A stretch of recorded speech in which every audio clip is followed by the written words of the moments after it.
If you want to play dungeon, you'll first choose who you are. You can either be an elf, a hero, a superhero, or a wizard.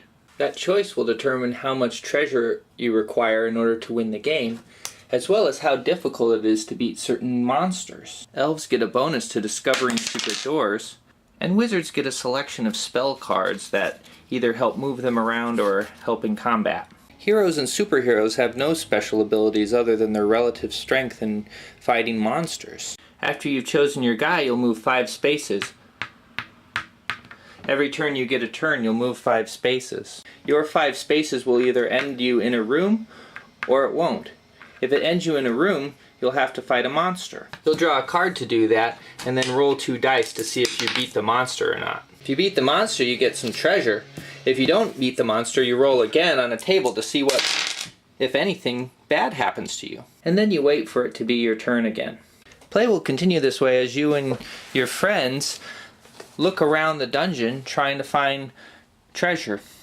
You will continue to explore and you will push your luck because there is no other option. You will continue this way until you draw a cage.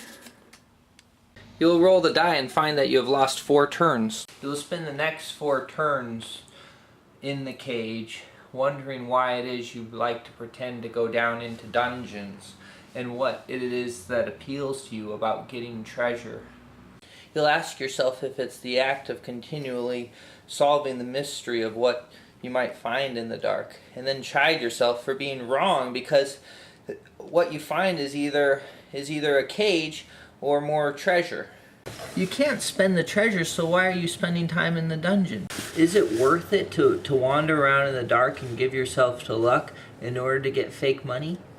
And then 4 turns have passed, and it's your turn again, and you enter a new room, and you fight and beat a monster and draw a magic sword. You're excited about this, and you can't wait until you have another turn so you can try it out on a monster. A few turns pass, and you've moved to the point where you can get into another room. You draw a card, and it's a green slime, so you roll the dice.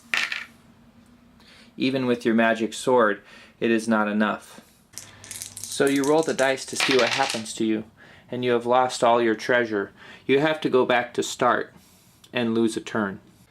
You place a marker in the room in which you were defeated, and an identical marker on your stack of treasure, which includes your magic sword.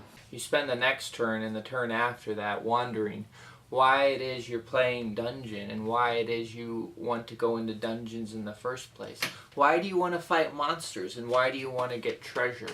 Where is the mystery in going deep down into these imaginary pits and finding what you know you will find and fighting what you know you will fight? It seems to me like it's the mystery of the structured world, of a world where everything is logical and makes sense, or at least we think it is. And so we dream not of anything that we dream instead of going down to where it's disgusting and finding what we know is valuable, what is hard currency. And then it's your turn again and the game's almost over. The wizard, who has a crystal ball, always knows what's going to be in the room before she has to enter it. She has the right spells to beat the monsters and get the choicest treasures. She is the only one who can plan ahead, and it looks like she might win. There is nothing you can do to stop her, and so you spend your turn walking past as a way of saying, "Good job." But the elf makes it home first, with 10,000 gold pieces, his requirement. He has gotten lucky, and gotten what he needs to win the game. You are grateful that it's over. The game has started to drag. So many turns sitting out, so many turns where you felt like you had no choice but to press on.